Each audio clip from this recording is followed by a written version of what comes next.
संबोधित कर रहे थे और देखिए विंध्य को भी साधने की पूरी कोशिश यहाँ पर बीजेपी की तरफ से हो रही है। लेकिन देखिए कल जो है, कल का दिन काफी ज्यादा महत्वपूर्ण, क्योंकि छत्तीसगढ़ में पहले फेज की वोटिंग होनी है और ऐसे में देखिए नक्सली गतिविधि देखने को मिल रही है, तो वहां पर चुनाव कराना जया काफी ज्यादा चुनौतीपूर्ण भी हो जाता है प्रशासन के लिए। लेकिन कहाँ किस तरीके की तैयारियां हैं, हालांकि पॉलिटिकल रिएक्शन भी हम राजनीतिक पार्टियों से लेंगे। हमारे साथ बीजेपी, कांग्रेस से तमाम प्रवक्ता जुड़े हुए हैं, लेकिन हमारे साथ दो रिपोर्टर भी लाइव मौजूद है। जया, जरा उनसे जान लेते हैं किस तरीके की तैयारियां हैं, क्या माहौल देखने को मिल रहा है। अंतागढ़ से हमारे साथ कुलेश्वर और जगदलपुर से टिकेश हमारे साथ लाइव जुड़ गए हैं। सबसे पहले कुलेश्वर, मैं आपका रुख करना चाहूंगी। अंतागढ़ में 13 प्रत्याशी मैदान में है, घोल नक्सल प्रभावित क्षेत्र, क्या कुछ मुद्दे हैं वहां पर, क्या तैयारियां हैं, क्या माहौल आप देख पा रहे हैं? क्योंकि काउंटडाउन शुरू हो गया है, कुछ ही घंटों का समय और उसके बाद मतदान की प्रक्रिया शुरू होगी। हालांकि हम देख रहे हैं नक्सली गतिविधियां भी काफी ज्यादा तेज हो गई है चुनाव के पहले।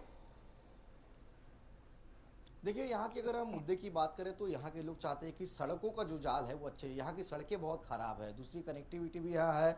और आदिवासी, जो बस्तर क्षेत्र के आदिवासी, उनकी सिर्फ एक ही लड़ाई रहती है, जल, जंगल और ज़मीन। वो चाहते हैं कि हमारी ज़मीन हमारे पास ही रहे, सड़कें अच्छी रहे, शुद्ध पानी मिले, ये उनकी मुख्य आवश्यकता रहती है। लेकिन उसके अगर हम ऊपर जाते तो आज युवा है। देखिए, बस्तर की तस्वीर बहुत बदली है। जो पहले बस्तर था, जो बस्तर नहीं रहा, आज यहाँ के लोग कैमरे के सामने बोलते हैं, जो पहले कैमरे से भागते थे। आज अपने हक की लड़ाई के लिए बस्तर के जो लोग हैं वो बात करते हैं, अपनी जो समस्या उनको वो अवगत कराते हैं। तो बस्तर की तस्वीर बहुत बदली है, लोग भी काफ़ी शिक्षित हुए और अपनी बात को अच्छे से कहना वो जानते हैं। हमने सुबह से युवाओं से बात किया, महिलाओं से बात किया।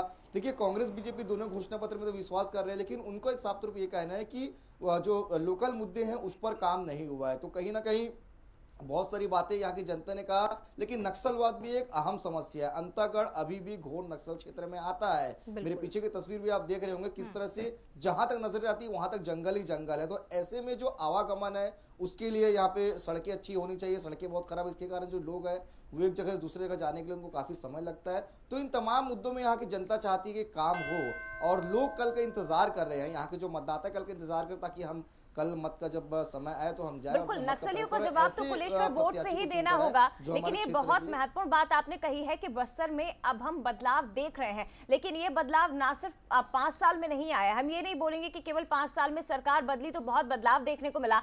पूर्व की जो सरकारें थी उनके भी प्रयास से वर्तमान में जो सरकार है उनकी भी प्रयास इसमें नजर आ रहे हैं और आने वाली जो सरकार होगी वो भी बस्तर को लेकर आगे और महत्वपूर्ण कदम बढ़ाएगी। बने रहेगा कुलेश्वर। जगदलपुर का रुख करूंगी, मेरे साथ इस वक्त टिकेश जुड़े हुए हैं। टिकेश, जगदलपुर में स्थानीय मुद्दे भी हावी हैं, लेकिन इसके साथ ही कई बड़े मुद्दे। दूसरी तरफ यहाँ के जो प्रत्याशी हैं, बेहद रोचक मुकाबला। दोनों पूर्व महापौर हैं जो स्थानीय मुद्दों को बहुत अच्छे से समझते हैं, बहुत अच्छे से जानते हैं और यहाँ तक कि जनता की नब्ज को बहुत अच्छे से पहचानते हैं। ऐसे में आप यहाँ पर क्या देख रहे हैं, किस तरह का माहौल?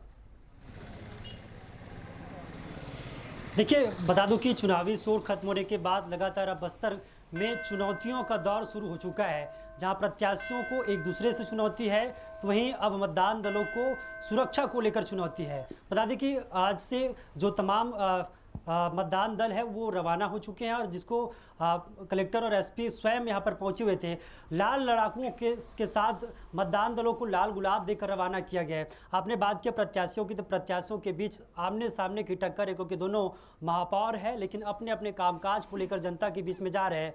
लेकिन मतदान दल अपने जान जोखिम में डालकर मतदान केंद्र तक पहुँच रहे हैं। वहाँ करीबन बता दें कि 126 ऐसे मतदान केंद्र है जो नए मतदान केंद्र है। पड़ोसी राज्यों के भी पुलिस बल को यहाँ पर सहायता लिया गया है जो बॉर्डर में तैनात है। वहीं जिस तरीके से हम बात करें, जिस तरीके से पूरी फोर्स यहाँ पर तैनात की गई है, तमाम फोर्सों को रवाना कर दिया गया है। 156 ऐसे मतदान केंद्र है जहाँ पर चॉपर से मतदान दलों को उनके मतदान केंद्र तक पहुँचाया गया है। यानी कि जिस तरीके से 600 से अधिक मतदान केंद्र जो नक्सल प्रभावित से संवेदनशील क्षेत्र से आते हैं, जहाँ पर 3 लेयर सिक्योरिटी यहाँ पर किया गया है। तो ऐसे में सुरक्षा को लेकर के साथ साथ बड़ी चुनौती है। वही प्रत्याशी एक दूसरे को भी चुनौती देते हुए नजर आए। हम जिस तरीके से देख रहे हैं कि डोर टू डोर अब उनका जनसंपर्क शुरू हो चुका है और दोनों ही प्रत्याशी एक दूसरे पर आरोप प्रत्यारोप करते हुए नजर आ रहे हैं। हालांकि यहाँ पर सीधा मुकाबला बीजेपी और कांग्रेस में है और दोनों प्रत्याशी आमने सामने निश्चित पर एक कड़ा और टक्कर मुकाबला देखने मिलेगा।